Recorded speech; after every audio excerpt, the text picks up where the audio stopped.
Welcome to our step-by-step guide on changing your Facebook page cover photo. Let's get started. 1. Begin by opening the Facebook app and logging in to your account. 2.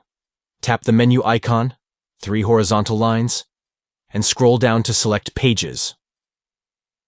3. Switch to the specific page you wish to update by tapping the down arrow next to the profile photo at the top. 4. Tap on your page's profile picture to access the editing options. 5. Select Add Cover Photo to initiate the process of changing your cover photo. 6. Tap Upload Photo to choose the image you want as your new cover photo. 7. Add the photo by selecting the option to either capture a new photo or upload one from your phone's gallery. 8. Once you have uploaded your desired cover photo, tap Save at the top right to apply the changes to your page.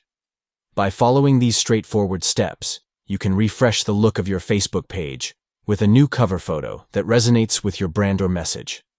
Enhance the visual appeal of your page and engage your audience with a captivating cover photo that leaves a lasting impression.